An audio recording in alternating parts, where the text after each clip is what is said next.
putra pun Puntadewa ngaturaken pasegan panakrami kunjuk sandhapepada paduka Bapa Penemban Durna. Sesemban kula Bapa Penembaning Sokalima. Gus Walasila bertobo sual gembel sumorante hawela kula nuwun inggih Nger. Sampun kula tampi asung pambaganipun anak Prabu Puntadewa dhateng ing bapa ing Sukalima karya bombong raos ing manahipun ingkang bapa ing Salima saha sawanipun ingkang bapa tansah mangya widodane skala mboten manggal setunggal menapa nama keparenga ingkang bapa ngaturaken pudya pangastawanipun ingkang bapa konjuk ngersa paduka anak Prabu Punta ing Ngamarta Nger anak Prabu Darmakusuma. Sampun kula tampi karya bombong raos ing manahipun ingkang putra Bapa Penemban. Mugi kasekecakno anggen jengandika lenggah wonten ing madyaning Datulaya negari Ngamarta dinten sakmangke menika Bapa Penemban Durna. Oh inggih. Sampun boten kirang prayogi pisanipun ingkang Bapa ing Sukalima wonten negari Ngamarta dinten sakmangke menika Nger. Kawula non Nger.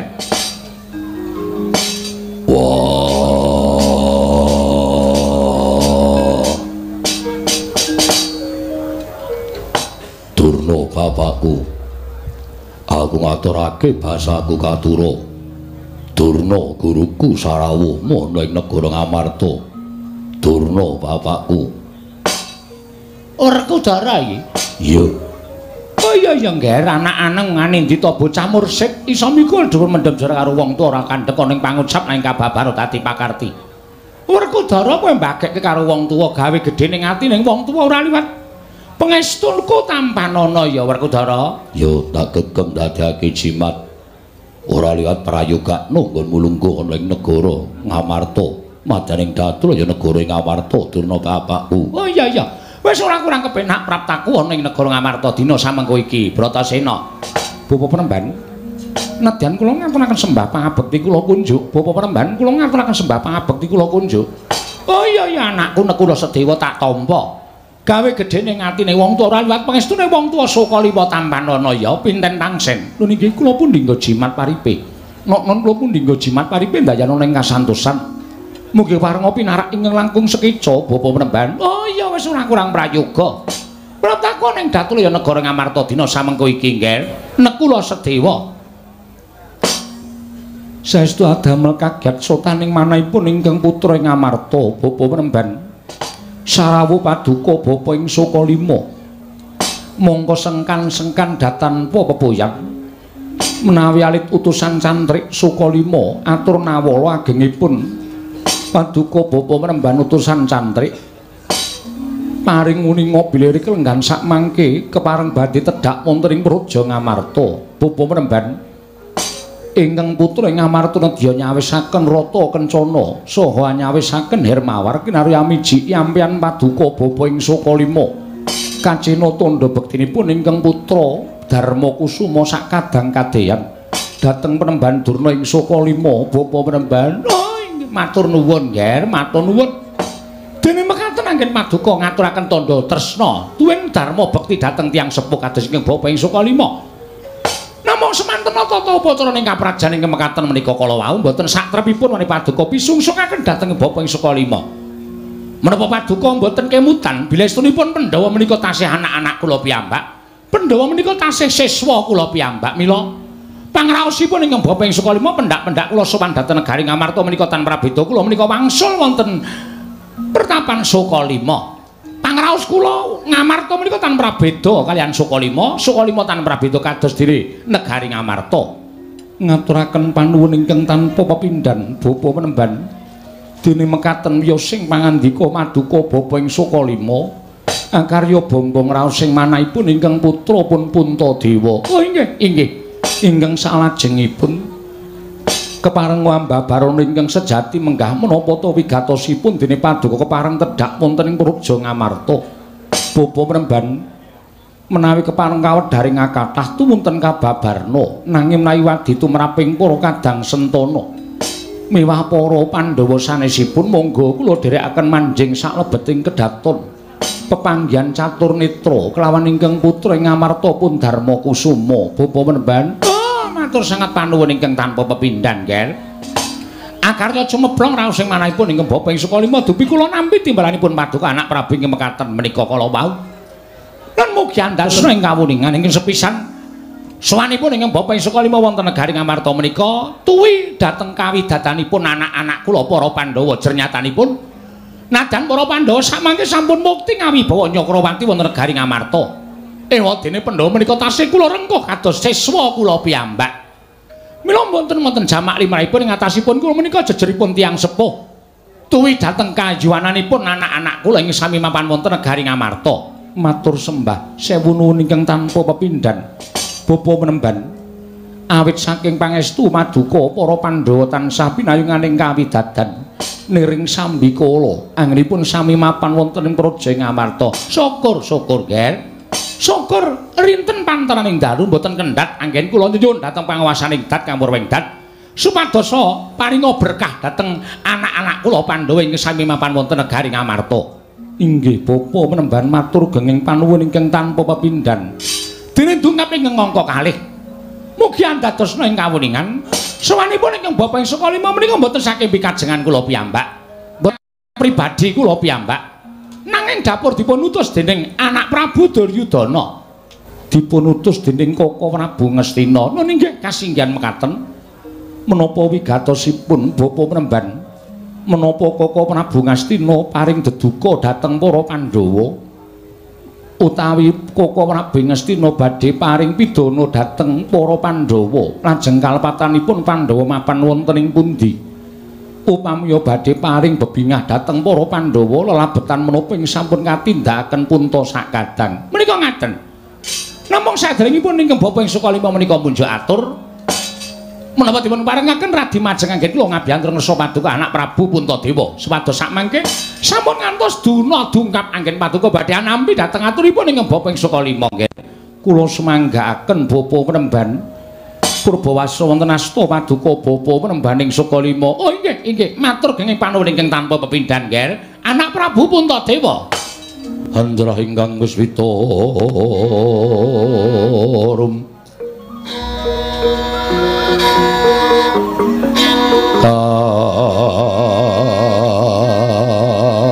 Kasiring samirana mrih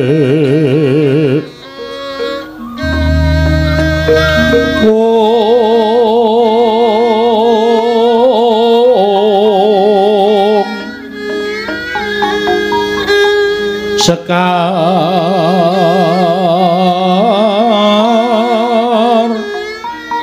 kadung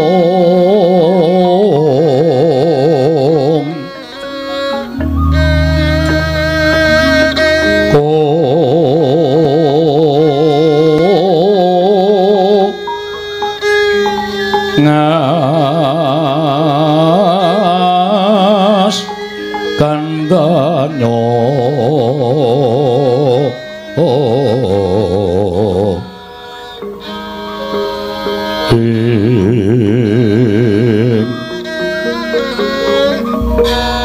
mawe raras renaning driya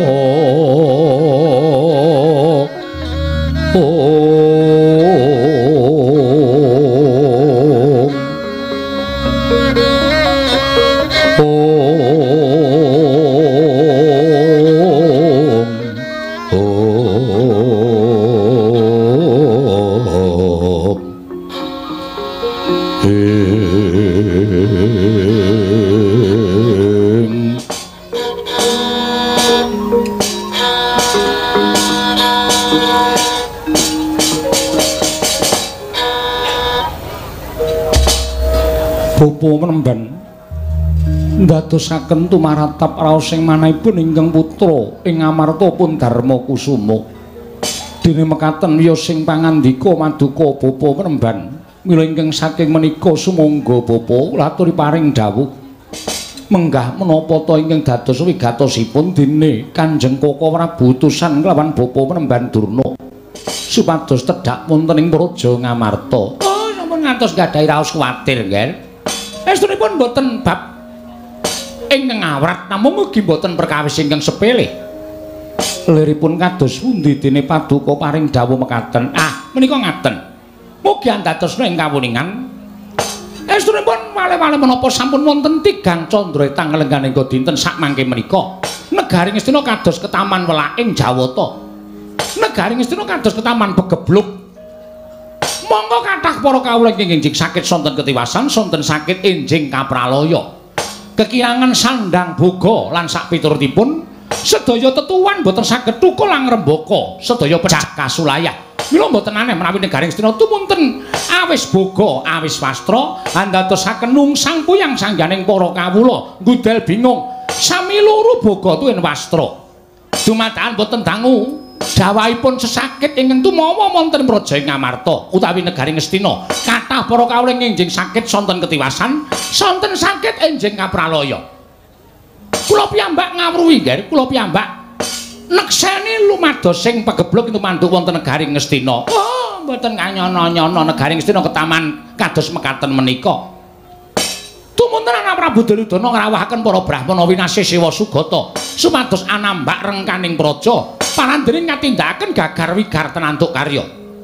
Tumuli dangu ingkang Bapa ing Sokalima. Ingkang Bapa pinasran supados sambirat mewalaking Jawata ing tumanduk wonten negaring Astina. Wanci anggara kasih ingkang Bapa ing Sokalima tumuli manjing wonten ing sanggar pemelengan meminta dhateng panguwasaning dat Kamur Wengdat supados saged paring pepadhang tumraping negaring Astina. Nalika semanten kula pikantuk sasmita saking dewa nembe udakawis setengah hari anggenipun kula mangsa semedi dumadakan sampun karawuhan dewa sampun karawuhan Jawata nun nggih namung nganipun dewa kala wau mboten ngetingalaken pasuryanipun namung suwanten ingkang dumeling wonten ing Karna. Kula tampi bilih dewa kala wau paring dawuh Begawan Durna aja kuwatir Mas lan sumelang kang dadi ati kita negara Ngastina bisa waluya nirmala temajati jati temah mulya. Yen to negara mau kudu ditumbali ya kuwi pusaka negara Ngamarta. Jawata ngaten menika anggenipun paring dawuh. Gusti Durna bapakku. Werkudara piye? Mestine yen dewa paring sasmita marang titahe, mesti dewa mau nepungake dheweke iki dewa saka ngendi lan jenenge sapa, mawisike sapa. Adat lupya sing wis kelakon kaya ngono. Kuwi ra adat lupya sing wis lakon iki ora patiya kelakon kok Werkudara. Dadi dewa mau pancen ora ngetokke awake, ora ngetokke salirane, mergo tak sawang nalika aku entuk sasmita. Durna jugara nggonmu tapa? Aku mengongi wae mengonengen. Ewadene sepa, sepi, sepen suwung ora ana sapa-sapa. Tumuli aku tingkem netraku. Tumuli dewa mau nerusake nggone paring pangandikan. Paring pangandikan piye? Negara Ngastina bisa waluya nirmala temajati jati temah mulya yen to tinumbalan pusaka negara Ngamarta 3 cacahe. Pusaka negara Ngamarta 3 cacahe kuwi jenenge apa? 1 tumbak para welang, 2 payung tunggul naga, 3 pustaka jamus kelima sada. Monggo kuwi pusaka negara Ngamarta. Lah, Nger, sawanipun ing Bapa ing Sukalima wonten negaring Ngamarta dinten sak mangke menika, wonten Sukaliraning penggalih paduka anak Prabu Ngamarta keparenga paring ampil wujuding pusaka 3. Inggih menika tumbak kara welang, payung tunggul naga, pustaka jamus lan jimat kelima sada. Durna bapakku. Werkudara piye? Payung tunggul naga, tumbak kara welang kuwi pusaka sing ora nate pisah karo para Pandhawa. Ujaring para sepuh, ujaring para pinter padha nyebutake yen Pandhawa kelangan pusaka 3 kuwi paribasane pepes bayu kang tapis. Pandhawa ora duwe kekuatan yen nganti pusaka 3 kuwi mbok nggo tumbal ning negara Ngastina, tegese pundhut Pandhawa bakal kelangan pusaka. Yen Pandhawa kelangan pusaka, wong sing ora seneng karo Pandhawa bakal gawe cintrakaning Pandhawa angel mijet wae ngranti suwe banyu sinaring. Monggo kowe paring dawuh yen pusaka 3 mau mungkin arya tumbal ning negara Ngastina. Bener. Sing jeneng dinggo tumbal kuwi dipendhem. Bener. Tegese pusaka ora bakal bali marang negara Ngamarta. Kosek Werkudara. Nek le mendhem suwe iki iso ilang. Nek kowe le mendhem ing sawetara sedhela wae. Dipendhem ana ing alun-alun negara Ngastina, mengenyan wis pegebluk kuwi mengko sirep-rep. Kawula tentrem tumuli didudah meneh. Sawise didudah, tumuli bakal tak aturake kondur marang negara ing Ngamarta. Wah. Kuwi tenan. Iya. Ora goro. Ora goro. Apa tau tate Begawan Durna goro karo kowe? Kowe tau tate njaluk ngelmu karo aku. Apa-apa tak waneh-wanehake karo kowe. Najan ngelmu sing rungsik lan rumpil nggone ngupaya. Aku ora tau tate goro karo kowe. Kowe tau takon golek banyu suci Perwitasari. Nyatane ya ketemu tenan. Apa kowe isih tida-tida karo ucape Begawan Durna? Kowe isih tida-tida karo pangendikaning Begawan Durna? Ora perkara tida-tida. Ning iki perkara pusaka telu negara Ngamarta. Yen bab percaya aku percaya karo Durna bapakku. Nang yen to babakan pusaka dienggo tumbal mung bakal dipendhem. Kuwi aku sing rada tida-tida atiku nggonku bakal nyaosake pusaka marang Begawan Durna. Werkudara? Nggih. Aku tak takon karo kowe, Ngastina kuwi nggone sapa? Nggone Kurupati kakangku. Kosik. Anak Prabu Duryudana kena ming dapur Ratu Wakil. Sing duweni negara Ngastina kuwi sapa? Sing duweni negara Ngastina kuwi para Pandhawa. Ya mung Pandhawa durung titimangsa kalane iso lenggah dampar negara ing Ngastina. Mula yen to nganti Werkudara, anak Prabu Puntadewa apa dene kembar iki mau, awel bakal maringake pusaka marang Begawan Durna, tegese kowe ikhlas, kowe seneng, kowe bungah. Yen kawula Ngastina padha pating slebar ora karo-karuan merga ketaman pegebluk. Oh, Werkudara, soaning wong tuamu ning negara Ngamarta iki mung supaya kepengin nentremake negara Ngastina. Kowe ora nyawang dhewe kok, Ngger, kowe ora weruh dhewe. Yen kowe nyumurupi kahanan kawula negara Ngastina iki mau mesake banget. Akeh sing sore lara, esuk tekaning pati. Kuwi wae nganggo lara. Ana sing ming tengok-tengok dumadakan mati ya ana. Wah, apa ya ngono? Loh, kowe damonge ngeyel. Kuwi luwih kejem tinimbang virus corona. Kuwi apa? Oh, Werkudara nggonamu iki pancen ora ana TV. Mula sok maca warta, mula sok maca apa sing lagi ngumandang lan kondang ana ing para ngarsaning para kawula kuwi kudu tok gatekake. Ya, mung gumantung karo mbarep kakangku. Tegese piye? Yen mbarep kakangku maringake, aku ya ming manut. Nah yen mbarep kakangku ora maringake, sing gedhe pangapuramu. Aku ya ora bakal nyaosake wujude pustaka Jamus Jimat Lima Sada, tumbak Karawelang yang lan payung Tunggul Naga. Nuwun sewu, Ngger, kepareng kula aturi paring dawuh. Sampun ngantos kendelan kemawon kados mekaten menika, tumuli ingkang Bapak ing Sukalima nyuwun keterangan ingkang gumathok. Pusaka menika badhe paringaken menapa mboten? Bapa Penemban, wonten dawuh, Ngger? Ewuh kaya raos sing manah kula. Krana pusaka menika kagunganipun Pandhawa gangsal, mboten ingkang putra piyambak ingkang nganggadhuhi. Menika kagunganipun Puntadewa, Werkudara, Janaka tuwin kembar. Namung mugi andadosna ing kawuningan dinten sakmangke Pandhawa nembe gotang Bapa Penemban. Loh. Gotang dos pundi? Krana mindranipun kadang kula panengah inggih menika pun Yayi Arjuna ingkang sampun sawetawis candra nilar negari Ngamarta, nilar kasatyaning Madukara. Mongko mboten dipun mangertosi wonten pundi papan dunungipun. Mboten wonten baban ingkang mengandha ingkang sumendhe banon kang tinumpuk. Bapa Penemban sakmenika ngaten kemawon. Bapa Penemban kula aturi anguk madosi wonten pundi lenggahipun kadang kula pun Yayi panengah. Mangke menawi Yayi Arjuna sampun pinanggih kula badhe nyaosaken pusaka tetiga. Loh, Janaka menika kesah? Inggih kasinggihan mekaten Bapa Penemban. Oh, lole. Ora pisan ora pindho Janaka iki mesti ninggal praja, ninggal kasatriyan. Monggo tanpa pamit. Wis dadi watake Janaka. Ning ora kaya sak gedhagan iki. Yen to Janaka nggone lunga saka negara Ngamarta, etunge wis ana sak candra kelungguhan iki. Monggo anggere lunga seminggu lunga. Sesasi eneng omah mengko 3 sasi lunga meneh. Wah, mula Durna bapakku. Gandeng kowe pendhita iso golek tamba tumraping negara Ngastina sing ketaman pegebluk. Mestine kowe uga bakal ngerti nang endi dununge Janaka. Werkudara? Nggih. Nek kowe mau matur kaya ngono, Janaka wis ketemu wingi awan. Apa iya ngono? Lho, bapakmu Begawan Durna iki pendhita ingkang buntas kawruhe sithik paningali. Mula kowe yen takon karo Begawan Durna babagan Janaka menyang endi? Iki dadi syarat srana nggonku bakal mboyong pusaka telu. Iki wis bener. Merga sadurunge aku munggah ana ing Kedaton Negara Ngamarta iki janjane aku wis mikir. Lho, Ngamarta kok kaya koncatan Yoni? Ngamarta kok kaya koncatan Kekuwung, kaya peteng dedet. Saka pitunganku Ngamarta mesti lagi godhang tegese salah sawijining para Pandhawa mesti lagi lunga saka negara Ngamarta. Lah, bener. Janaka lunga saka negara Ngamarta. Yen pancen ngono, Durna bapakku ngerti menyang endi durunge utawa lenggah adiku lanang Janaka. Oh, yen kowe takon karo aku kuwi wis pas. Wis cocok, wis memper. Yen pancen wis pas, wis memper, wis cocok. Durna bapakku paringa dawuh, Janaka mapan menyang endi? Mengko aku sing bakal ngajak bali marang Projeng Ngamarta. Nah, nganti tekan dina iki aku urung ngerti Janaka menyang endi. Wah, aja wah, kowe aja pangling karo apa sing tak.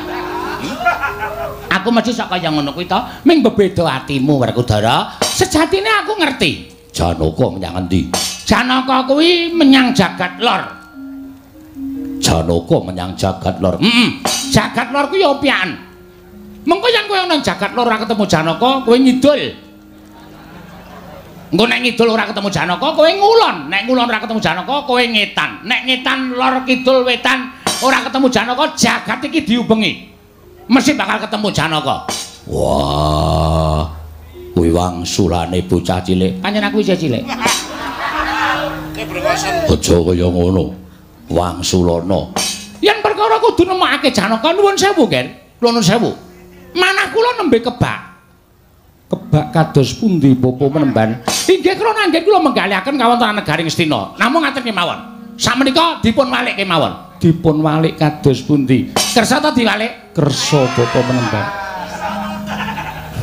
Sakmenika dipun walik kemawon. Dipun walik kados pundi? Pusaka kula beta rumiyin 3 cacahipun tumbak para welang payung tunggul naga pustaka Jamus Lima Sada. Samangke badhe kinarya tumbal wadaling Praja Ngastina. Menawi Ngastina sampun ketingal padhang kula ngunduraken pusaka sinambi kula gandeng tangani astanipun anak kula pun Janaka sowan wonten negari Ngamarta. Menawi ngantos mrucut aturipun Begawan Durna menika, oh mugi-mugi tetel kabrahmananipun ingkang Bapa ing Saka Lima, Nger. Jagat Dewa Bathara ya jagat pangestungkara gawe kaget tak kira yen to Ratu Sabrang ingkang sowan Werkudara apa bareng tak wis padake raine ora pangling iki rak Bagong to. Wah, Caedan. Linyilih sandangane endi? Tak kira nek anakku Gatut. Rama Kyai, mbuh. Bagong kok liya bisa-bisane ing atase dadak nganggo sandangan cara satriya kaya mengkono. Nune nggih. Sewu-sewu kalapatanipun ingkang abdipun Bagong Tadawadana sinuwun.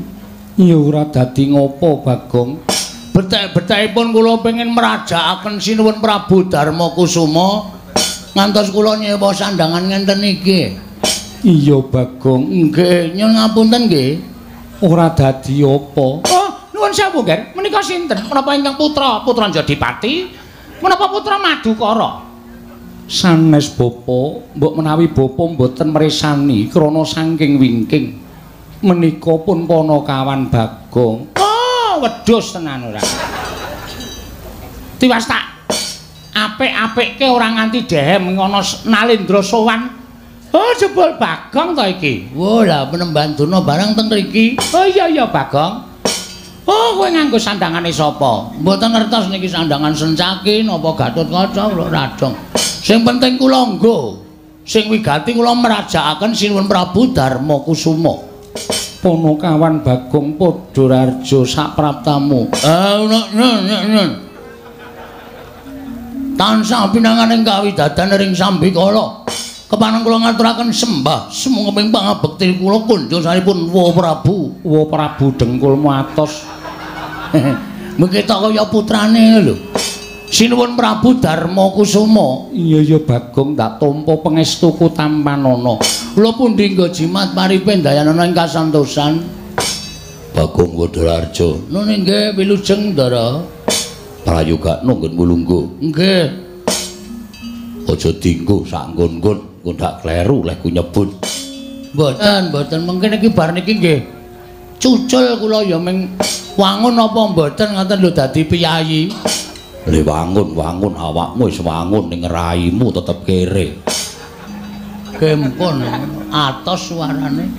Oh, Bagong Wadararja sak praptamu. Pengentenipun Begawan Durna wilujeng niring Sambikala. Oh iya tak tampa. Pangestuku Tampanana Bagong kula pundi nggo jimat paripe Dayanana ing kasantosan. Bagong Wadararja sak praptamu. Ponongan Bagong Wadararja sak praptamu. Pangestunipun Ndara kembar wilujeng bekti kula kunjuk. Iya ya Bagong. Tak tampa pangestuku Tampanana. Nun inggih sanget anggen kawin dadosaken jimat. Tak tampa pangestuku Tampanana Bagong. Nun inggih jimat. Dayanana ing kasantosan kabeh ping do mengestoni cok. Iya Bagong. Nggih. Ana apa Bagong? Sepisan kepareng ngaturaken tebah Siti Sekul binung teling ron klapa apurenta mbabile wonten lepat kula anggen kula ngunjaken sampun Prabu Darma Kusuma. Iya ora dadi ngopo Bagong? Matur sembah nuwun. Ndungkap angka kalih mugi andadosna ing kawuningan. Sowan kula menika mboten saking pikajengan kula piyambak, namung kula menika dapur dipun utus dening kakekne Semar utawi bapak kula Semar utawi tiyang sepuh kula Badranaya. Iya Bagong, bapakmu ya kene. Bapakne ajeng pejah. Lho. Sebabe apa? Lara. Bapakmu lara. Nggih. Sak pengkere Ndara Janaka Kesah, kabar sing kula tampa, Ndara Janaka nika nilar kasatyan Madukara, nilar negari Ngamarta. Menapa leres mekaten sinuwun? Iya pancen bener. Mboten gantaran wektu bapak niku opnam. Bapakmu lara. Nggih. Madal sairing usada. Saniki teng griya nika mung kantun kecap-kecip. Awake kaya wis ora duwe nyawa, ming mripate tok sing urip. Ming kecap-ketip. Nek mampun mboten kalu, nek ngunjuk pun mboten isa ngunjuk. Kula ya wis omong karo bapak-bapak rasa nganu gegering awak, nek mati ya anak-anak wis ikhlas. Ngoten niku nek bapak tetep mboten purun seda. Monggo nek bapak seda niku kula bahagia. Wong edan bapakne mati malah seneng. Entuk lemah akeh banget kula. Wah, warisan diame-ame. Lah terus sawijining dina bapak niku ngendika kalih kula. Lah kene bapakmu iso omong. Saged omong iso ning lirih. Kuping kula dadak kula templekke enten tutuke bapak. Iya Bagong. Nggih. Ngenten iki. Bagong. Ngenten niku. Lah ya leh ngomong ki seru wae. Kok njur kaya bapakmu. Mengke ndak ora padha karo kasunyatan, merga sakniki niku napa-napa niku sok ora padha karo kasunyatan. Upamane piye? Kidul dusun ana ula gedene sak jempol, mengke kabar tekan tengah dusun ana kabar ana ula gedene sak lengen, mengke tekan lor dusun ana kabar ana ula gedene sak glugu. Kabar kalih kasunyatan mboten padha niku sakniki pun lembrah. Iya Bagong. Nggih. Ngenten iki. Bagong. Kok wis seru? Ya Bagong. Aku iso mari. Yen kowe nyuwun ngampil pusaka 3 negara Ngamarta. Kula ya semaur, apa Pak? Matur sinuwun Prabu. Puntadewa nek aku buta pusaka 3 nggo nambani awakku. Pusaka 3 kuwi apa wae? Setunggal. Tumbak. Waduh lali iki. Wah cilaka iki. Dadak mulih njaluk keterangan bapak ya mung wirawiri. Tumbak baru klinthing. Karo welang. Nah, tempe karo welang. Karo welang.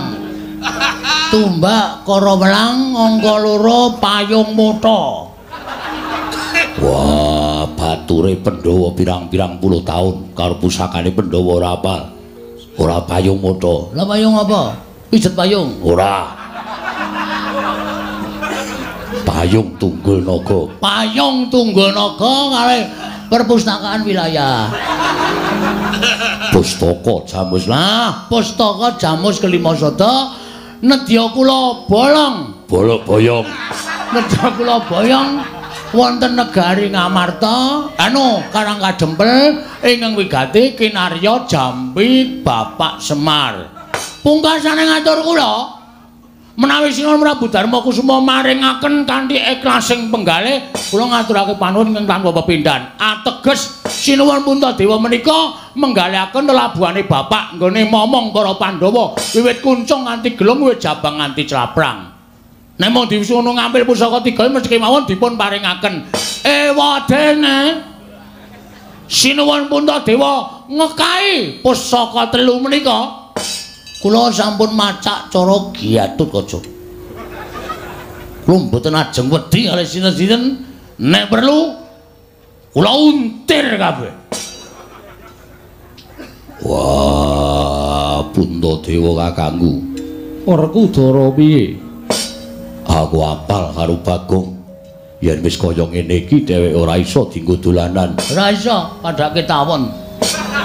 Dilangin tuku nggo dolanan.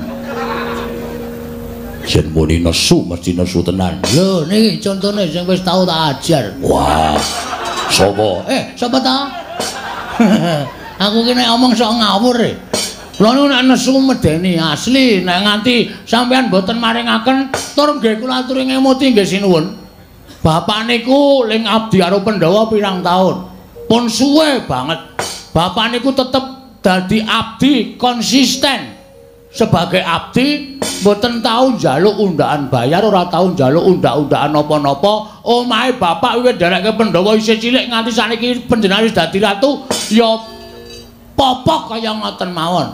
Niku ya bapak ora tau ngresula. Nek saniki bapak niku lara kok Pandhawa maringaken ngampil pusaka 3 kinarya ngusadani bapak. Kok awel? Kok ora ikhlas? Niki kula perlu mempertanyakan keikhlasan Pandhawa sarta tresnane Pandhawa karo bapak niku lahir batin napa mboten. Ternyata Pandhawa dilabuhi sepena-sepene ning Pandhawa ora tau ngerti males kabecikane karo bapak. Bagong. Non. Pusaka kuwi nggone Pandhawa 5. Wis ngerti? Lho. Mula pusaka bakal tak paringke yen Pandhawa wis jangkep. Sebabe apa kok Pandhawa ora jangkep? Lah kowe wis matur yen bendaramu Janaka lunga saka negara Ngamarta. Oh iya. Ning sing nyuwun niku bapak. Bapak niku maring dawuh nek aku waras, aku goleki ndaramu Janaka. Ning gandeng aku kahanane kaya ngene, aku ora iso goleki ndaramu Janaka. Mula aku waluyakno sik srana pusaka 3 niku. Mengene bapak pun kebacut waras, bapak sing ajeng nusul utawa goleki ndara Janaka. Ngoten ngendikane bapak. Werkudara piye? Werena.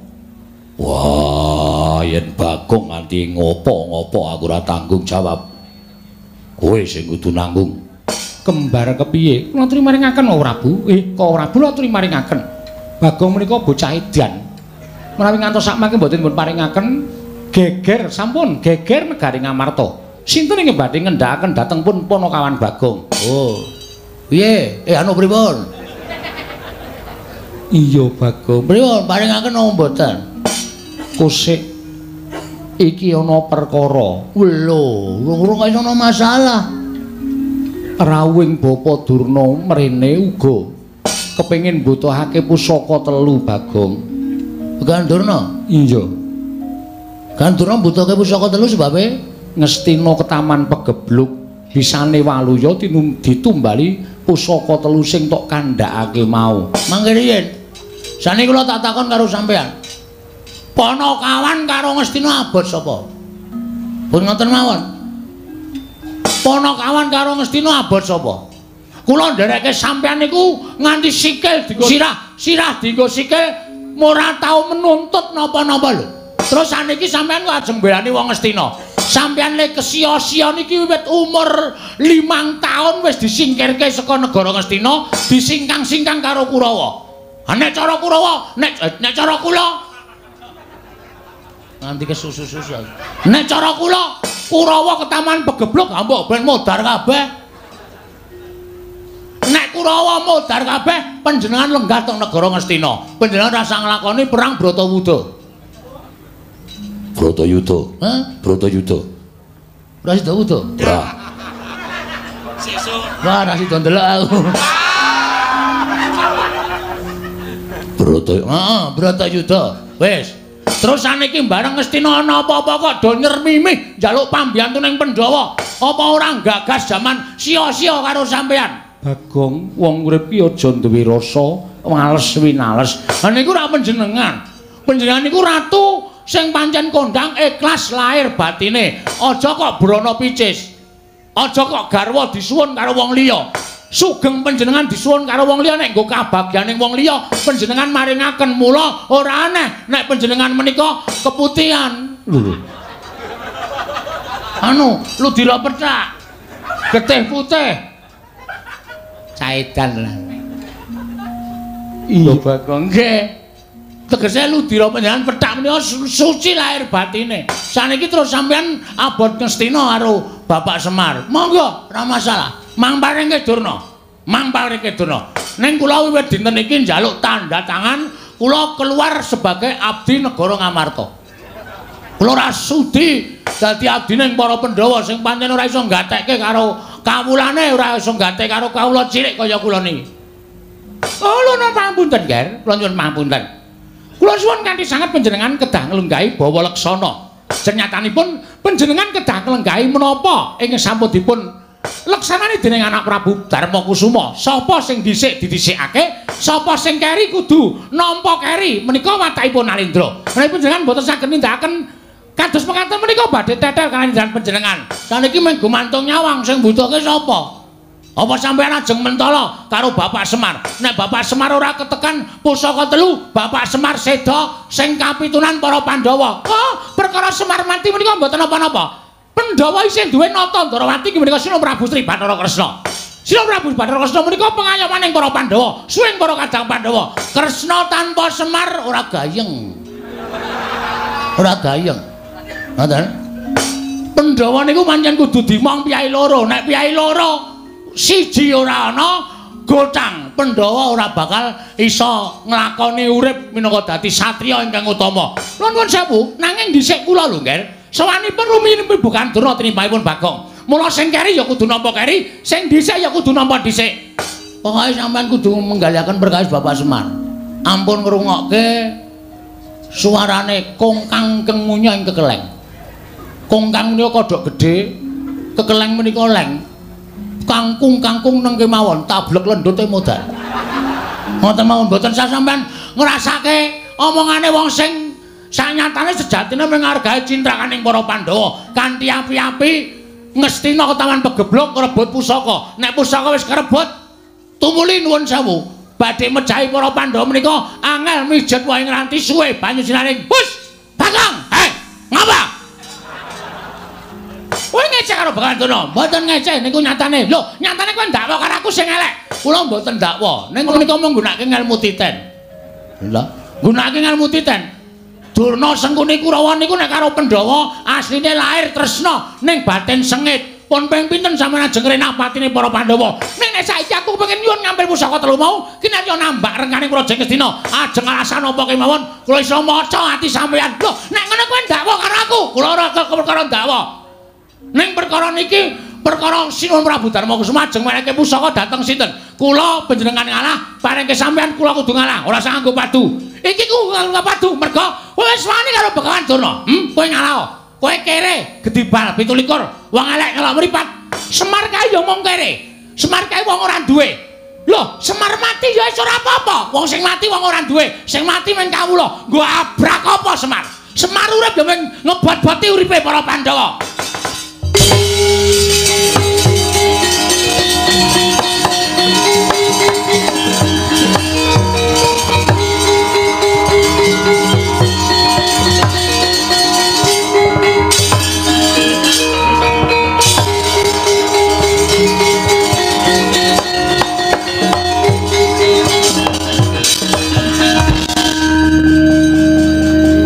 Kok salin koloran iki arep gelut e. Gelut nang nganggo sandangan kasatriyan ki ribet dadak benake kelat bau. Dadak netepke ira-irahan. Cetha iki ajeng gelut niki kula wis krasa.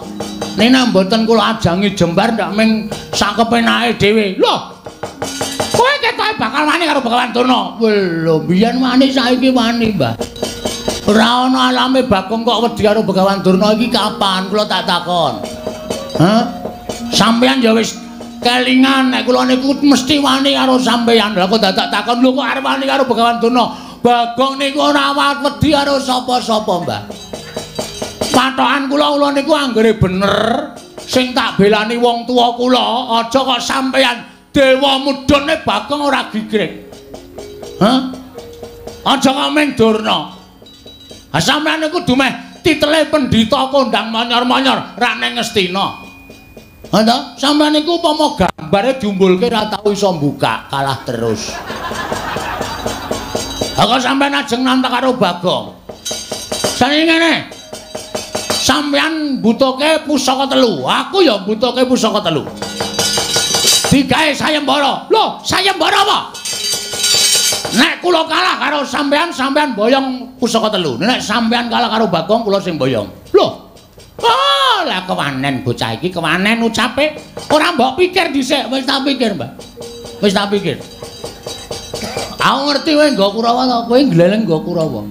Kowe iki nek dhewe ya mung cekutas, cekutis. Ora ndek kewanen apa-apa, ning gandeng kowe nggo Kurawa, Dursasana, Kartamawa, Surtayu, Surni, Sinden ngono kuwi. Kowe mesti gleleng. Kowe mesti kaya yak-yak kae. Ning slamus apa ki? Sasuwene urip Bagong iki dilalah kok ora wedi karo Kurawa. Ayo kruyun. Kruyun.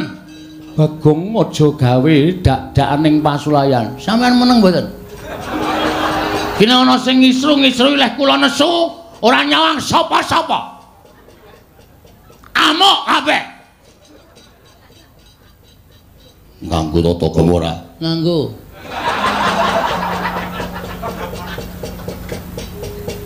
Kene wedi. Kono gedhe. Keseron nganggo akik lendodot. Wah. Lali ra tak copot. Lho nang ngono kowe wani karo Begawan Durna, sing tak wedeni apamu? Ayo metu jaba. Lho, kowe kok wong tuwa kok ora mikir to.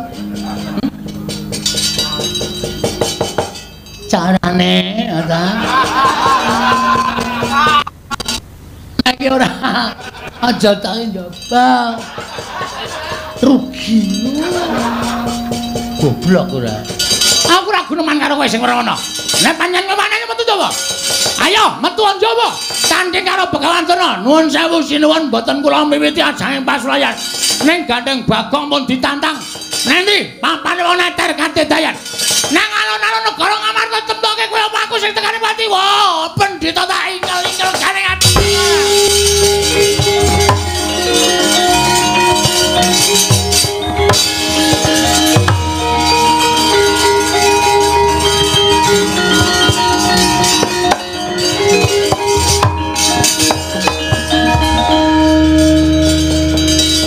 Lah wis tantang-tantangan kok malah mbegogok. Kawula nek diwangi ya mudhar tenan. Lah jare mau wani, mau ora ana Begawan Durna. Nek ora ana Karepmu piye, Bagong? putrane do mangkat mboten? Sapa? Ndara Gargaja, Ndara Antarja, Ndara Antarsena. Wah, aku ora weruh. Ning pendak-pendak pasewakan mesti eneng Gatot Antarja Antarsena ora bakal tinggal karo kewajiban. Sip. Kula nyuwun ngambil Ndara Antaséna ya. Nggih. Iya. Ndara Antaséna Mandura Gargatra Mandarja kula suwun ngambil. Sakarmu yen anakku gelem ngewangi karo kowe. Jalu ana tulung. Kon ngundurke Kurawa. Sip. Makasih. Iya. Sampun sinuwun kula nyuwun pamit. Sing ati-ati Bagong aja kaya bocah cilik. Darana kula sedewa kula nyuwun pamit. Iya Bagong sing ati-ati aja kaya iya Bagong sing ati-ati aja kaya bocah cilik. Dara Werkudara kula nyuwun pamit. Yo Bagong sing ati-ati aja kaya bocah cilik. Matur nuwun lho pun paring ngambil Kang Putra. Nek wonten ora ngoten ndak kula kalah karo Kurawa. Wah, yo sing ati-ati. Merga jroning ati kula ora ikhlas nek pusaka 3 ajeng diboyong kali Begawan Durna niku kula ora ikhlas lahir batin. Yo wis mangsa Baronga. Nggih, nyuwun pamit. Sing ati-ati aja kaya bocah cilik. Nggih. Sampun sinuwun. Iya Bagong aja kaya bocah cilik Panakawan. Nun nggih. Nek mboten ngoten ndak ora rampung-rampung perkarane Durna niku mung arep gawe maksiat. Durna niku mung arep gawe kisruh negara Ngamarta. Kula sing ajeng nambaki. Iya Bagong mangsa Nun nggih. Nyuwun pamit sinuwun. Iya sing ati-ati. Sampun Ndara Kembar. Iya Bagong sing ati-ati. Iya Bagong sing ati-ati. Dara Werkudara kula nyuwun pamit. Yo Bagong Nyuwun ngambil Kang Putra. yo wis kono. Tak paringi ngambil. Nggih, ngoten mawon nggih mungkin ndak selak kewengen malah ora prayoga kedadiane merga niki gawat tenan. Iya.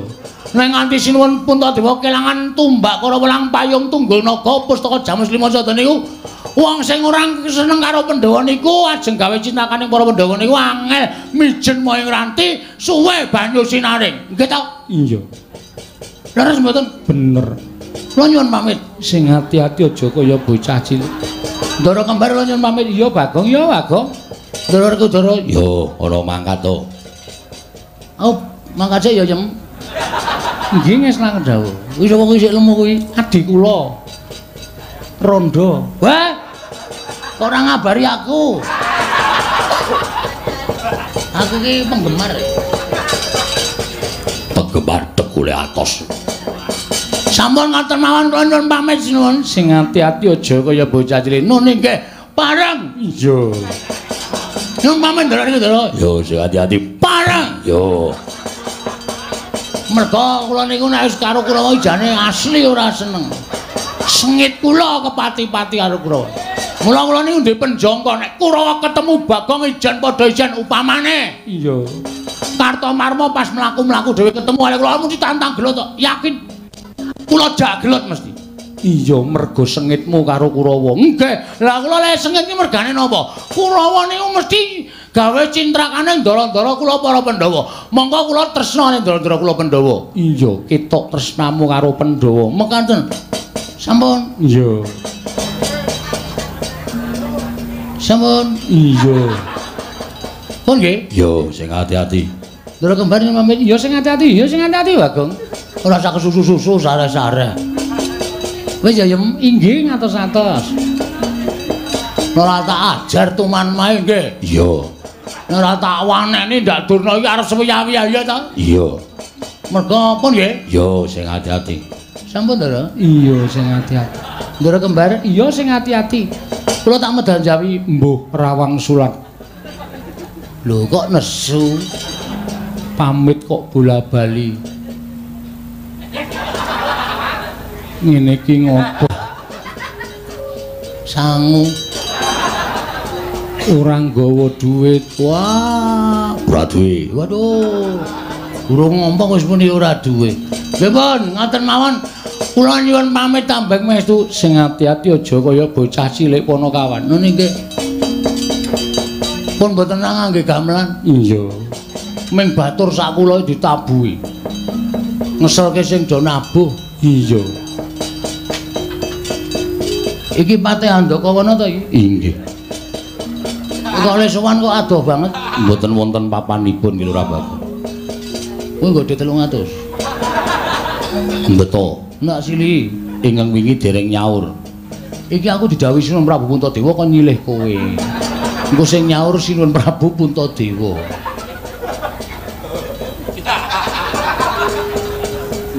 Estu. Tenan. Nggih, monggo. Engko sing nyaur Prabu Puntadewa. Nggih, ngestaken dawuh. Werkudara, apa? sabubaring pasewakan Andakawana wene ana 300 ya. Mengko ndak aku ora kepenak uripku. Mung perkara Bagong. Wah, Ponokawan kentir. Wah, iso gawe wirang ratu Amarta. Jejegane. Aja Dimas pancen wateke Bagong kuwi kaya ngono. Ya. Yayi, Ana apa?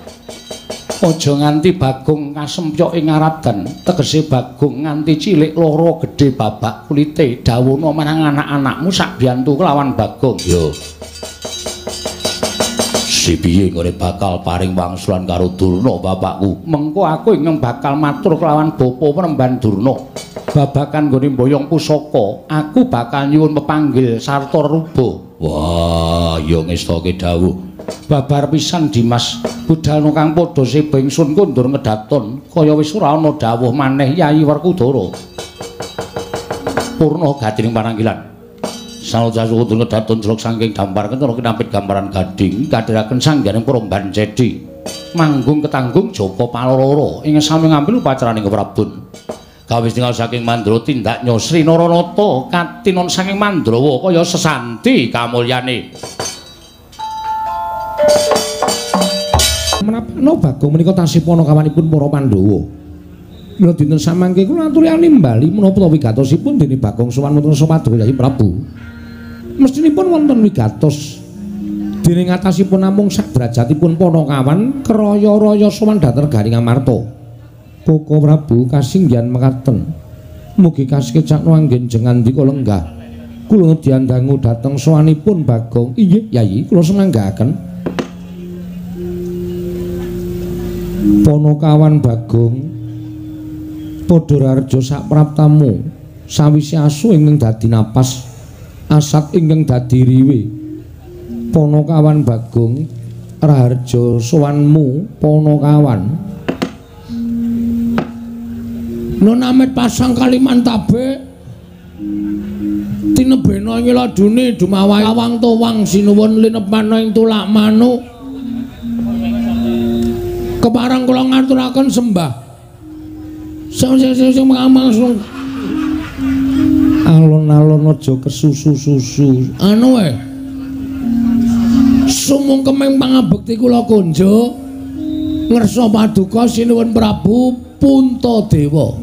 Iya Bagong ndak tampa. Pangestuku tampanana. Kula cancang pucaking remi. Bagong, Nun, nek ora iso basa iki rasah basa. Kula cancang pucaking weni. Wo weni to? Weni. Ora remi, ora. Ngerti kula cancang pucaking remi dumawahing kiyu-kiyu. Ora kena kuwi. Nggih, nggih. Kula cancang pucaking weni dumawahing wijang. Ha. Rumeketing Werdaya. Saestu andadosaken cahya nur cahya daging rakayuwanan. Sinuwun prayoga nunggunmu ngadhep. Kula nun. Sampun boten kirang prayogi. Sapa ingkang dadi kancamu Bagong? Kula piyambakan mawon sinuwun kula niku cah kendel. Iya, iya. Nggih. Prayoga nunggunmu lungguh. Sampun boten kirang sekeca anggen kula biyanten sampun Prabu. Iya, Bang. Nggih. Ponokawan Bagong padha rarja sak praptamu.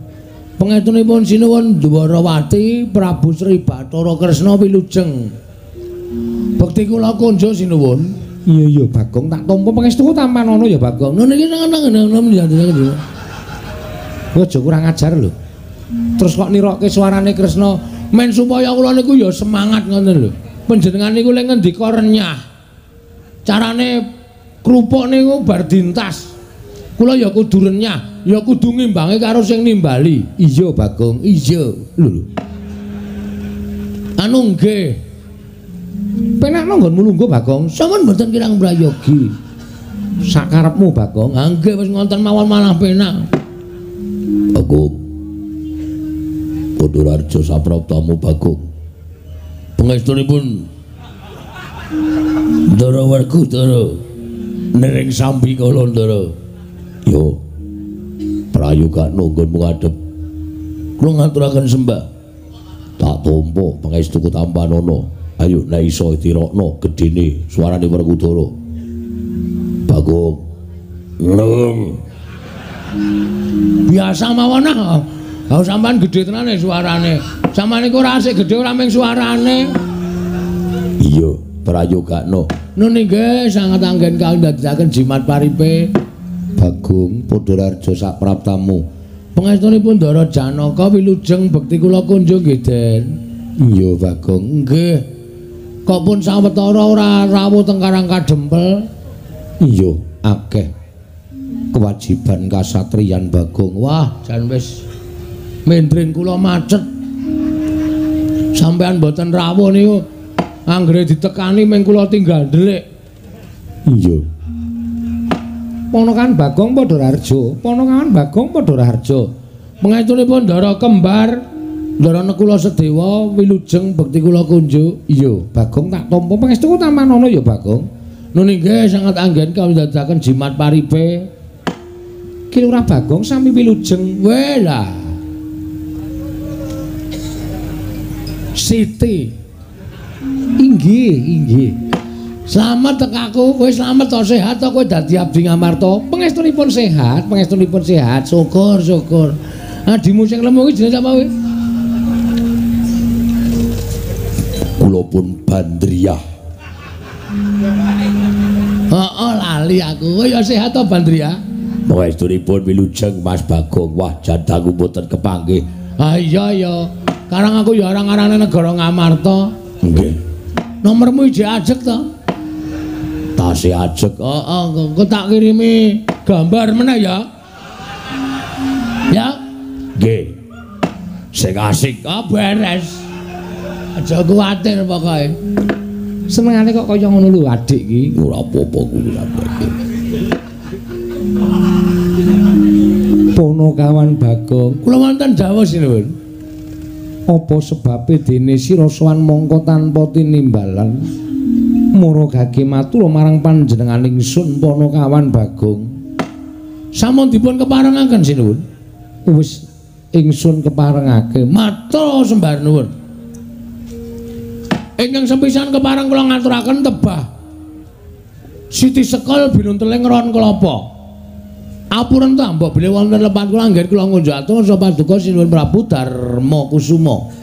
Kaya ora dadi ngopo, Bagong? Ing angka kalih sowan kula menika mboten saking pikajengan kula piyambak.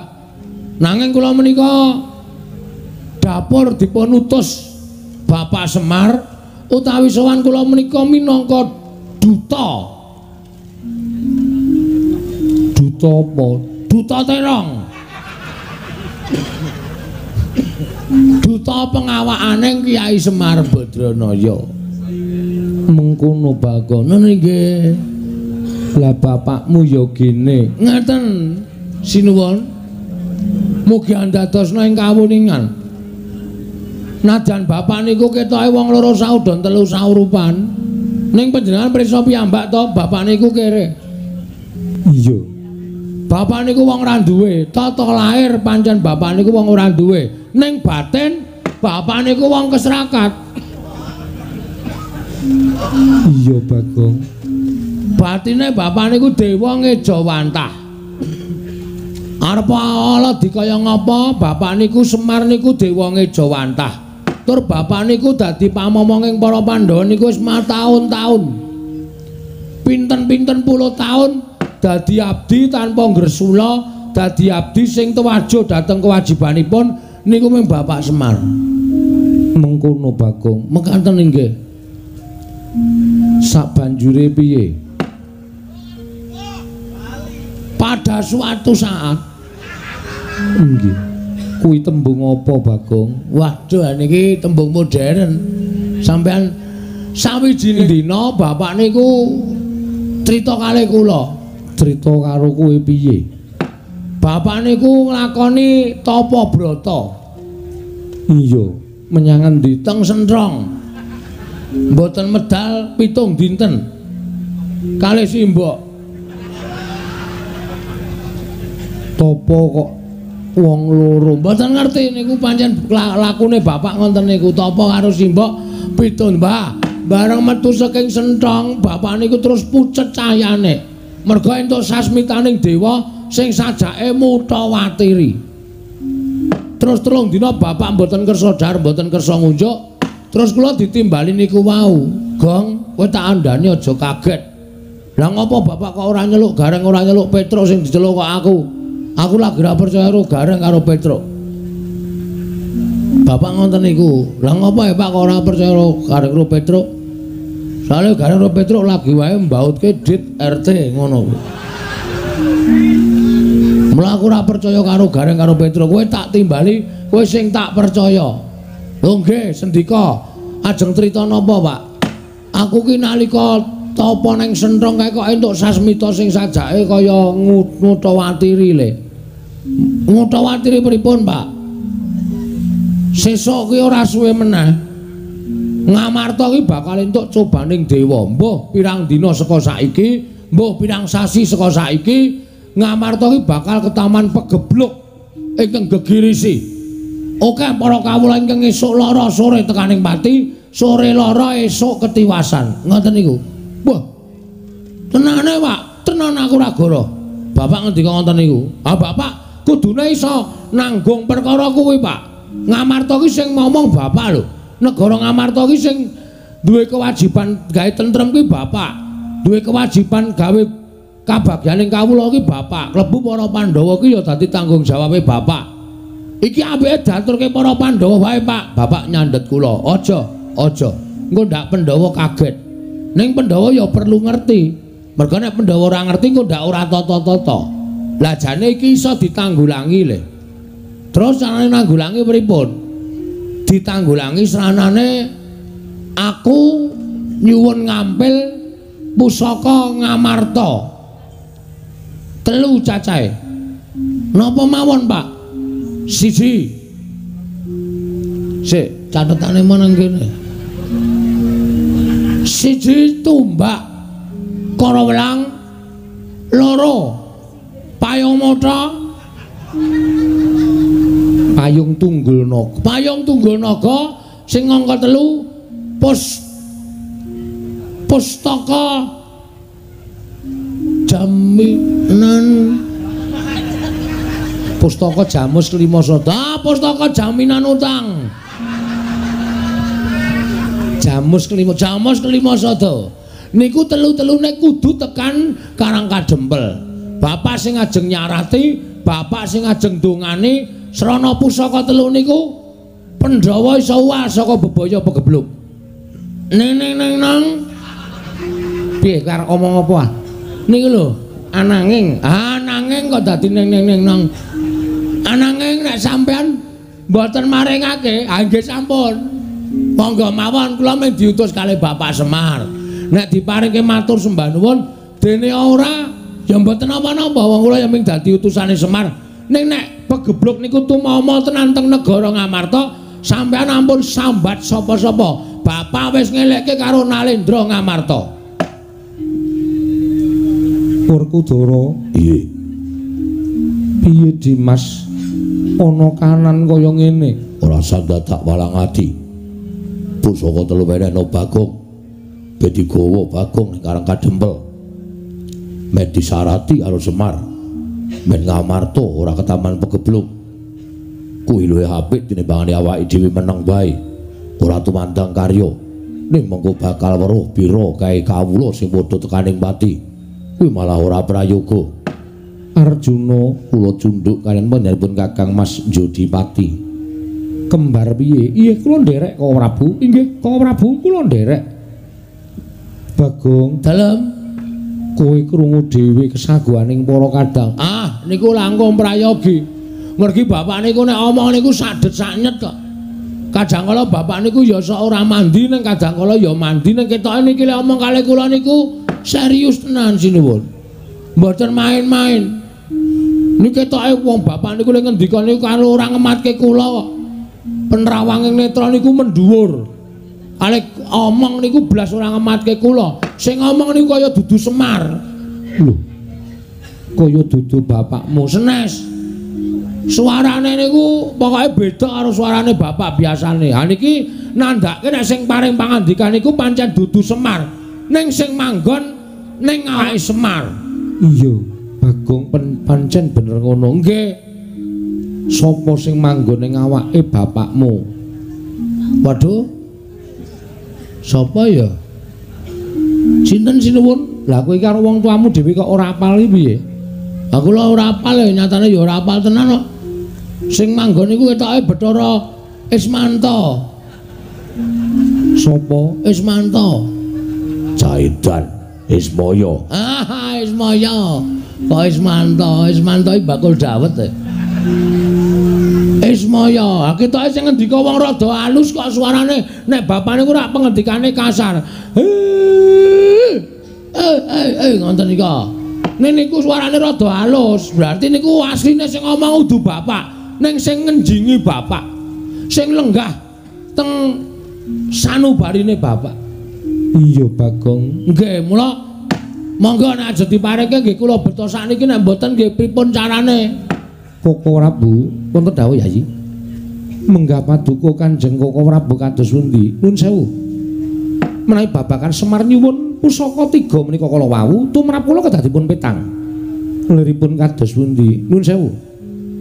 Nadyan Semar menika panakawanipun para Pandhawa, Semar menika abdining para Pandhawa, nanging nuwun sewu Semar menika menungsa lumrah. Menungsa ing kedunungan ina lali salah hapes lawan mati. Kuwatir sing manah kula. Menawi menapa ingin dipun aturaken Semar lumantar Bagong menika namung karti sampeka ing sejatosipun Semar menika namung melek pusaka 3 negari Ngamarta. Anggenipun semados sak mangke Semar saged junjung derajatipun luar saking derajating abdi nggayuh derajat ingkang langkung inggil menika saged ugi kelampahan. Ampun nuwun sewu mboten teges kula menika badhe ngiyas dhateng Kakang Semar, namun nuwun sewu naminipun titah menika kedunungan lali, kedunungan supe tuwin kedunungan lepat mila kedah atos-atos.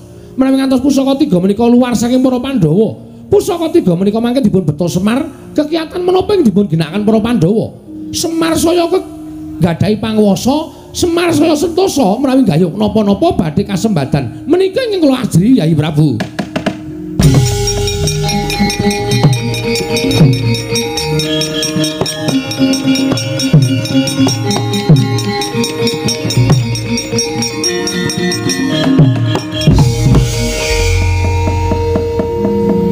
Nuwun sewu kok ana swara rapenak mau sapa sing ngomong? Ayo ngaku. Antara piyai telu seneng mburiku kuwi sapa sing ngomong nek Semar ki ya menungsa. Kedunungan ina lali salah hapes lan mati. Kuwatir rasane atiku nek Semar kuwi duwe gegayuhan kepengin luar saka derajating abdi, kepengin duwe derajat pangkat sing luwih dhuwur. Sapa sing ngentoki kata-kata iki mau? Hah? Kene ora ana sing ngaku babat habis lho iki kok. Nek nitek suarane cilik iki Genandara Werkudara. Gus. Ngawur. Oh ya utuh. Ndara Janawa. Dudu Bagong. Sampean. Aku ora kok jeneng ngiyas karo bapakmu ora Bagong, kowe aja salah tampa. Ning niatku mung ngelek-eleke marang para Pandhawa. Angel to kelakone dinalar kanggo nalar sing ganep. Ing atase derajating Semar kok arep maluyake negara Ngamarta ingkang bakal ketaman pegebluk. Mongko dadak mbutuhake pusaka 3. Ya kuwi tumbak karo welang payung tunggul naga lan pustaka jamus miyang jimat lima sada. Nek kudune Semar arep kepengin dandani negara Ngamarta kuwi ora kok kongkonan kowe, nanging Semar tekan ana negara Ngamarta. Kuwi luwih iso dipercaya. Lah kok dadi kongkonan kowe. Mongko kowe iki mung batur, kowe mung gedhi bal 17, kowe iki mung Panakawan. Nek nganti tumpangsa nggonmu mboyong pusaka 3 iki mau, apa ora gawe geger cilik pusaka ilang? Gedene pusaka oncat apa ora gadi rame negara Ngamarta? Mula kang saka kuwi perkara iki dipetung dhisik, aja kesusu Bagong, aja kesusu. Aku ora ngarani ento Semar kuwi ndek gegayuhan liyane ora. Aku ngerti pambegane bapakmu. Ming sing jeneng menungsa kuwi kedunungan ina lali salah apes lan mati. Saapik-apike wong kuwi tau tate nandang kleru, sak kleru-kleruning wong tau tate nandang bener. Kuwi wis eneng-eneng jagat iki wis ditetepi dening panguwasaning dat kemurwing dat. Mula kudu ngati-ati. Oke. Cekak gampange sampean maido karo Semar, ha to? Cekak gampange sampean maido karo gegayane Semar sing kepengin dandani negara Ngamarta. Malah luwe-luwe sampean ngarani Semar kepengin duwe derajat liyane luar saka derajat Batur. Ha ta ngono ta? Lho. Kuwi mung panyokra bawa nanging rak durung sak tenane to. Rasaku kanom. Padune kowe arep nudingi karo Semar. Semar kepengin duwe derajat sarana kowe ketunggan pusaka telu. Semar kepengin duwe derajat ketunggan pusaka telu, kepengin luwih saka derajat Batur. Ngono wae rasa ndak tau ubeng-ubengke. Bagong sing sabar dhisik. Ora iso sabar. Aku nek wis ngene iki ora iso sabar aku. Semar dunekke werna-werna, kepengin duwe niat sing elek. Kepengin duwe niat sing ora prayoga. Saya tak takon karo sampean. Semar ngomong Pandhawa pirang puluh tahun. Tahu Semar njaluk undaan bayar? Tahu Semar njaluk derajat sing luwih dhuwur? Tahu Semar kepengin duwe apa-apa? Ora tahu. Ora tahu. Semar lahir batin nglakoni iki kanthi ikhlas. Ora duwe niat apa-apa. Minangka dadi pamomong ya minangka dadi pamomong. Nek Semar gelem dadi wong duwe derajat, duwe pangkat rasa dadak nganggo pusaka telu tombak karo welang payu tunggu naga pustaka jamus tombak karo welang. Lemu nyebut ki ngawur ora urusan. Wong nesu bebas. Wong edani bebas. Ahlinya ahli. Padake ora. Ora usah dadak perlu tombak karo welang payu tunggu naga pustaka jamus mian liwat ora. Nek Semar ki tak omong ya. Ae itu sing Sanghyang Bathara Ismaya, mbiyen nek gelem dadi dewa, Semar ki wis mukti. Wis mukti nang kayangan kono. Ora dadi titah kaya kowe-kowe kuwi. Hah? Ora kok dadi kuwi ora basa kowe.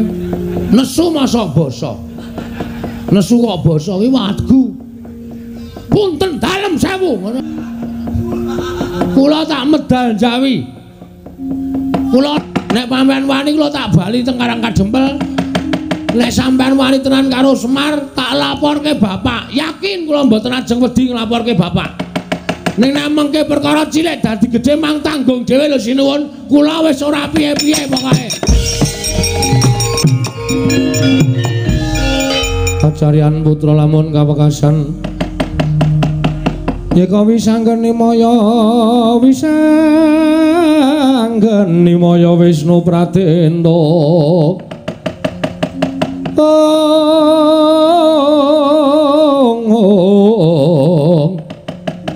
wisanggeni maya Wisnu Pratenda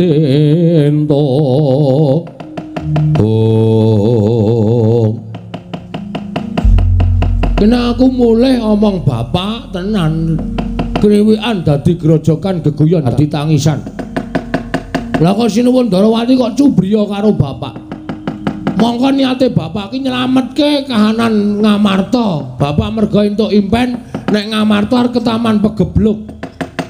Lah kok malah dikira bapak arep kepengin duwe derajat pangkat srana kenggonan pusaka telu. Walah, alah bapak ki nek gelem sugih ki ket biyen. Ora saiki iki lagi pengen sugih, ora saiki iki lagi pengen derajat pangkat. Nek pengen derajat pangkat iki ket biyen. Ya kowe Kresna kowe. Sinayang Manggelung. Ratu ki nek awake ireng mesti cubriya karo sapa-sapa. Lah kok dadi tekan semono lek mung ngegagas karo bapak. Tak kandhake Semar. Nek Semar nesumba dadine negara Ngamarta aku wis leleh luweh. Wis mbah aku pokoke iki. Aku nek lapor bapak dadi geger mesti aku ya disalahke. Bagong tumbak cucukan, cangkeme ora tau diatur. Ngrekoso to? Ning nek ora tak laporke, ha Kresna arep bungahe. Mengko terus omong sapa-sapa nek Semar duwe niat liya, awe cilaka, Semar elek. Wah wis aku ki dalam suasana berdiri di persimpangan yang bersama-sama sulit. Jan wis Nek menah. Luweh. Kowe entek obat pirang-pirang ya luweh. Nek ora tak omongke bapak ndak tuman wae, Pak. Lho. Kowe dipaido karo Sinuwun Ndarawati, Pak. Perkara kowe ora trima, masalah iki rampungna karo Sinuwun Kresna wae, Pak.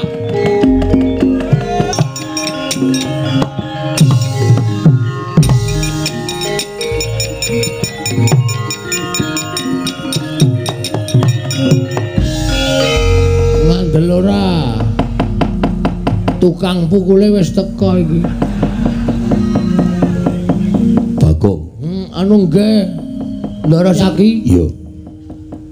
Kok le tindak kok kesusu.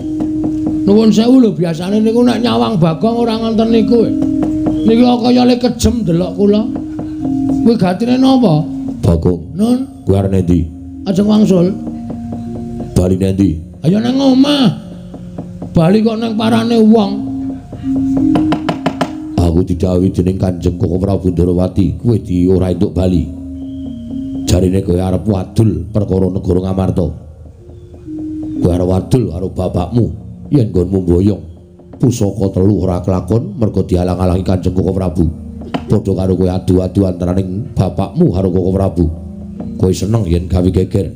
Kowe seneng yen kabeh padha congkrah. Mula dina iki aku kon ngoyak karo kowe supaya aja bali ning Karang Kadempel. Terus nek kula nekat bali Tak jotosi. ngandel ora. Wes Semar ki dadak kongkonan aku ya ngapa to ya. Biasane ki diokongani Petro kok dadi aku ngono lho. Wah, wis masalah meneh. Wus. Ya aku mulai ya dijotosi nang kene ra urung kok ya dikethaki. Rumah saku kok repot temen to iki aku. Bose dina iki kowe niat nang kene apa bali? Nek niat kula bali. Kowe arep wadul. Merga kula bapak nggih dinyek kalih Ndara Kresna, dikira bapak niku duwe niat ala, duwe kepengin duwe derajat pangkat. Sarana alasan negara Ngamarta bakal ke taman pegebluk terus nyilih pusaka telu. Sinuwun Kresna cubriya karo bapak nek ke bapak kepengin dadi wong derajat, dadi wong pangkat. Lah niku tegese ra nglarake ati to. Kula anake Semar, nek bapak kula dulake kaya ngoten niku ati kula ya lara. Perkara iki rasah didawake. Kowe nang kene wae rasane ndi-ndi. Nang kene wae rasane sing makani sapa? Nang kene nek nganti dinan-dinan terus kula ngelih piye ayo. Mula kula tak wangsul tak lapor karo bapak mawon. Mengke perkara niki men dirampunke bapak karo Sinuwun Kresna. Niku tegese adil. Ya ngono kowe nekat. Nggih nyuwun ngapunten den paripaksa kula nekat. Ya nekat tegese kowe wani karo Senjaki. Mboten. Sumpah ora. Terus kok kula wani karo sampean niku kula niku sing arep nggo menang apa? Sampean duwe godho wesi kuning, kula blas ora ndek pusaka napa-napa. Terus sampean kulino gelut, kula niku blas ora tau gelut. Nek nantang wani. Nek gelute mboten wani. Mula kowe aja bali. Kula ajeng wangsul. Nek bali padha karo wani karo Setyaki. Ora kowe lah wong iki piye to ya? Halo. Ora wani. Sing muni wani sapa? Nek ora wani nang kene. Mboten kula ajeng wangsul. Ajeng wangsul ajeng matur bapak. Yen ngono kowe wani karo Senjaki yen arep bali. Ora, Ndara yakin sumpah. Kula ora arep wani karo sampean. Sing tulung nggih menang kowe napa? Sampeyan iku baparibasan gelut bendina tur ya senopati. Lah kok kula ajeng wani karo Ndara Cakra yen to menang napa? Mang gagas to. Cebol gaya wulan wutonge tong lintang. Ora bakal kelakon cepak wurunge. Timun mungsuh duren. Kula timune sampeyan durene glundungi wedi memet. Yen ora gelem tak glundungi kowe nang kene wae. Kula ajeng wangsul. Nang kene wae. Kula ajeng wangsul.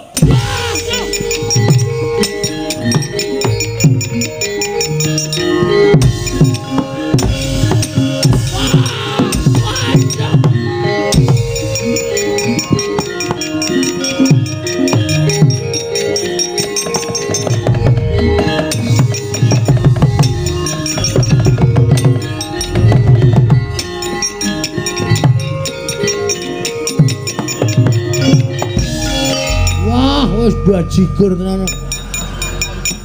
Wis ora prayitna. Ndara Sencaki wis ngadeg. Mulai, kula ajeng mulai, rasa mulai, kula ajeng mulai. Yes. Kok tegel ya kataku. Semok metu ke capek ndasku.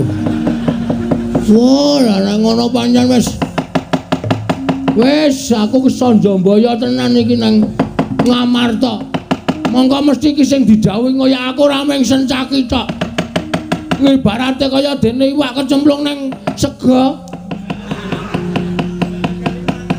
Ora bakal iso ilang mung gari ngemplok. Mesti tekan ning pati aku. Wis iki nek ora mlayu. Mulai nang Karangka jempel dijur-jur nang negara Ngamarta malah ngrekoso uripku nek ora.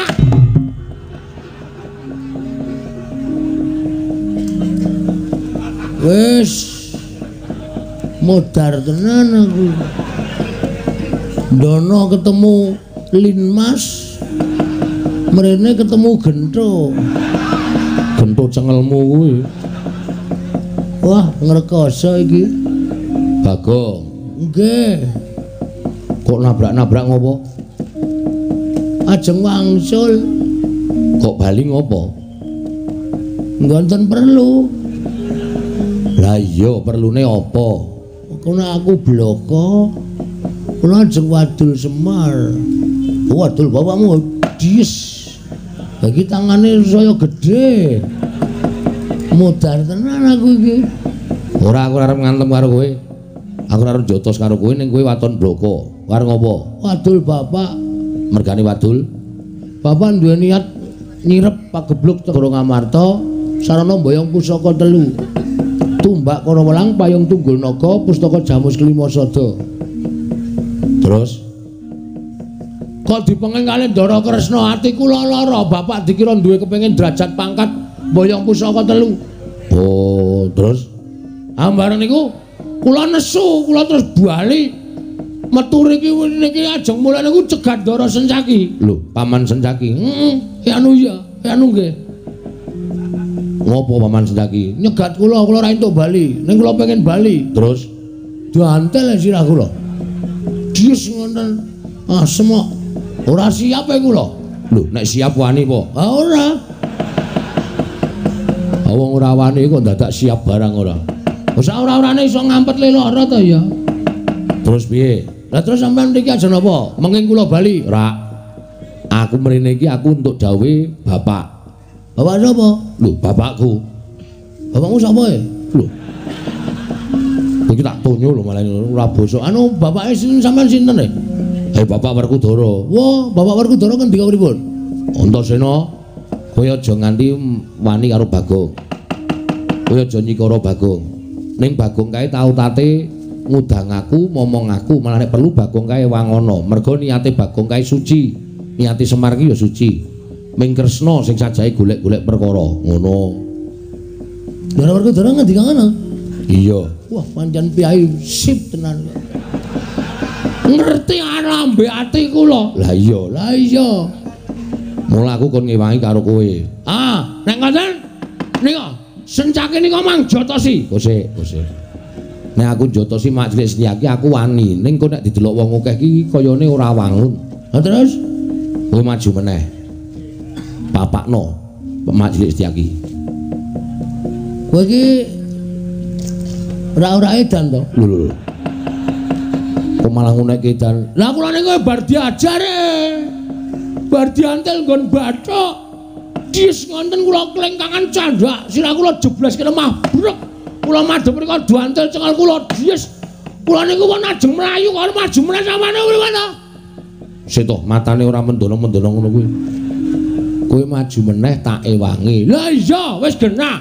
Terus lek ngewangi piye? Nek kula tekan iki wis mati, piye ya? Iki nek dienggo nek omong ki. Ngene to, kowe maju sik, ning aku tak manggon ning awakmu. Wih. Wah, arep seneng karo bojoku kowe, ha. Ora ning awakmu, ora ning omahmu, ora ning manggon ning awakmu kuwi. Oh, tak kira nek manggon serumah karo aku. Ngardingke kowe, ha ta? Ora iya wae. Mula nek bojoku memeni kok wirawiri. Wira-wiri dengkulmu melocot kuwi ora. Wis saiki kowe tak angslupi. Angslupi pripun? Kanthi badan sukma aku manggon ning awakmu. Nek kowe tak nggoni, kowe diantem ora krasa lara, pate ra iso mati, kowe iso apa-apa wae kowe digdaya. Nane. Tenan. Ora ngapusi lho iki. Ora. Serius lho? Iya, serius. Carane Ngamet ambegan, aku tak mlebu ning awakmu. Saniki? Iya. Metu pundi? Metu cangkem? Ora sedeng. Metu pundi? Metu sing mriki amba ning ketoke ciut ning amba niki. Nek rada jenes lho, Hus. Wegah aku, kowe ngamet ambegan. Ngesane iki? Wis, aku tak mlebu ning awakmu ya. Nek aku wis mlebu ning awakmu, kowe ngopo-ngopo bakale dadi wong digdaya. Kowe diantem ora ngrasake lara.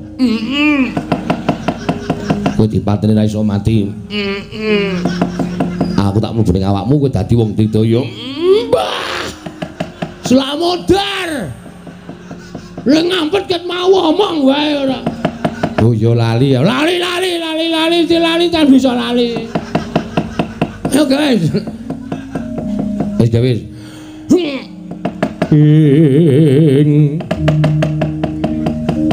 Tiba kantep Bayu Atmaja ngeling ana risang.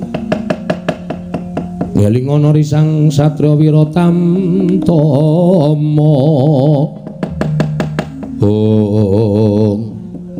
Wis kok. Wis. Aku wis mlebu.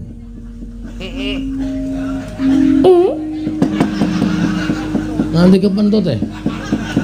Mpun mlebu? Wis. Lho, wedan. Teng awakku lho. Ora mbrenjel ya? Iya. Padahal sampean gagah kula cendhik lho. Aku rak badan sukma nganggo panglemunan. Oh, mekaten. Iya. Nek ming kowe diantem Mak Trisni iki ra ngrasake lara. Tenane? Tenan. Ngopo? Ndasku ajeblaske lemah sik. Ternyata ora krasa edan gleleng iki. Sayo. Sencaki aja meng kowe sak mara tuamu wonten kene. Aku mau sia-sia karo aku. Terus keluwihan liyane napa niki? Keluwihan liyane napa? Keluwihan liyane sakarmu karo ngopo-ngopo iso. Mabur? Iso. Tenane? Iso. Nek mabur carane? Sikile gedruke lemah ping 3. Engko terus iso mabur. Asli? Iya. Niat batin mabur karo gedruk lemah ping 3.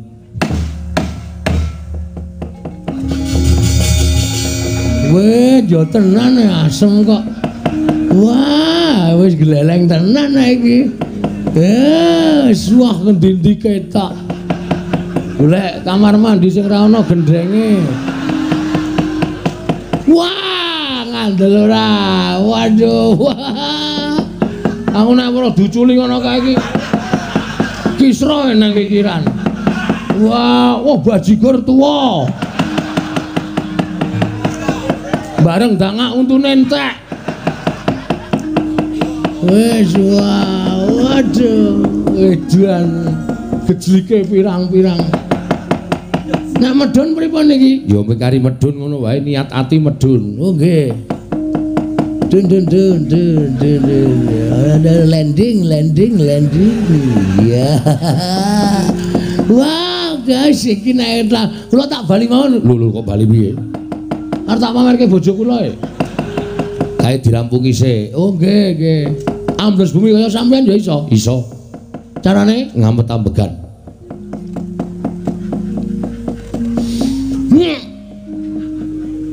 Terus ngletak ngono wae ora bablas. Weh. Ngenek gejeglok. Ayo tratapan e. Ndarantosene iki sok ngapusi. Ku nek ngletak duok ngono ra ya menjoto. Ora, wis to, yakin wae.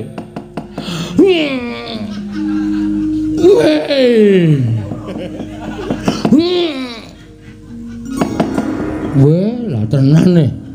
Waduh. Oh ya ming peteng. Ora ana apa-apa. Ora ana wong dodol rokok barang iki. Wae lah, waduh telone gede-gede tenan iki. Iya apike aku ambles bumi nggawa karung, telone tak panen ning jron bumi. Sesuk nek do panen mung kari gagang tok. Aja mesake among-tamong kisma. Yang. Wah, bajigur nabak sapi teng. Neranise wis. Weh lah, wis sarean iki kuburan. Ketok iki. Wo lho, iki kok madhep ngetan. Wedi ya ben omong-omongan karo jejere.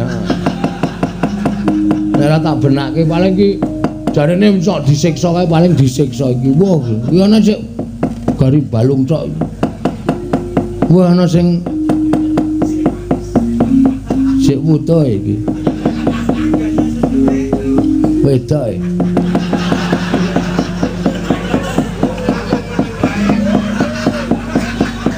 Kumpung meneng wae.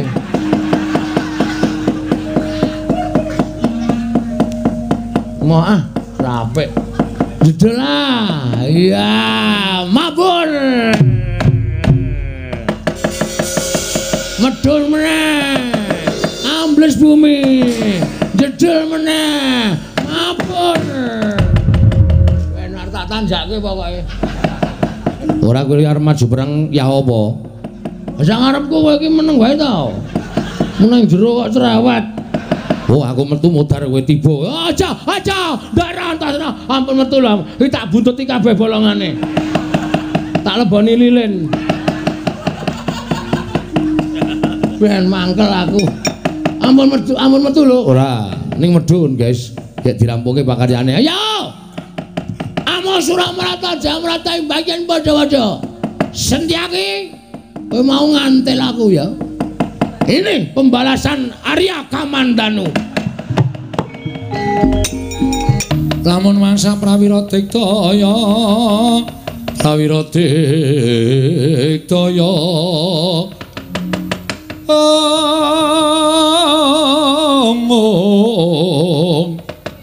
Ronanggono magawe gelarira wang-wang.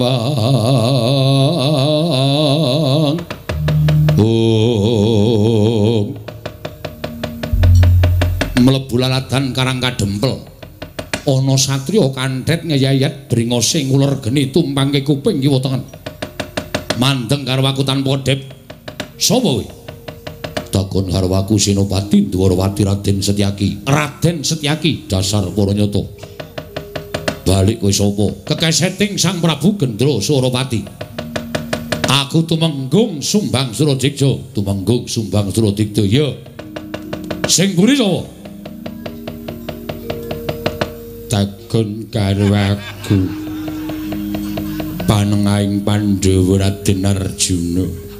Kakang Mas Janaka wonten mriki. Iya, Setyaki. Wis penake aku tak ngaso. Ae wedi nek konangan. Mboten niku wau Bagong. Caidan lho. Aku Bagong, ngapa? Ayo. Takon ngapa kowe? Oh, Bagong. Heeh, dasar para nyata. Pangkatmu apa? Lho, RT. Omong RT kok gleleng ora. Weh, gawe KTP ora ana tanda tangane RT apa dadi? Aja sok nyepelekke terus. Sapa kowe? Sumbang Suradikja. Sumbang Suradikja ora nyumbang ora apa-apa. Sing mburi dhewe sapa? Petruk, kakangne Bagong. Anake Semar nomor 2. Wo lah keterangane pancen Prabu Gendra Suropati nggawa prajurit akeh, Gong. Oh, ora usah wedi lho, Toto. Ndara Sencaki dibantu. Ora usah mbok bantu aku ijen ngrampungi Wadyabala. Saka pagralun kelakon. Ora usah dadak mbok bantu. Weh, ya saora-orane kula niku jejer putra bumi Karang Kadempel. Kula dilairake enten bumi Karang Kadempel. Nek nganti bumi wutah getih kula nggo jak-jakan menungsa kaya ngene nek kula ora tampil wirang bebarang ya, Tru. Ya saora-orane mateni prajurit sing elek-elek. Aja sing ngene-ngene iki ketok iki kokoh bako iki sedaya iki, Tru. dhewe golek sing elek-elekan wae. Oh, sing elek-elekan sing kira-kira ringkih, gecek dase. Ha iya.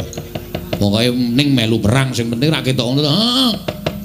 Wis kono do lunga wae aja dugem remeng. Menungso iki tak sampurnake Bagong. Sampurna. Napa niku Bathara kono? Ora. Kok sampurna? Sampurnake tegese tak patenane. Lah, ngono. Lho. Kowe ngrasani arep nyirnake karo aku. Ora sagokan gunung tanpa guna. Kowe tekan kene dikongkon ratu Gustimu kinen gawe geger karang kadempel. Ora nekuk penjalin golek dalan nyangkal putung bali ning negaramu aja takon terus tak babadi gamanmu tak gulungi genderamu. Wah. Babu. Wani harau sing tawedene apamu. Ora mingkas karo tebak danamu kene marganing patimu. Maju janggah pengen tinjung akhirat nyawamu barat.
Sapa?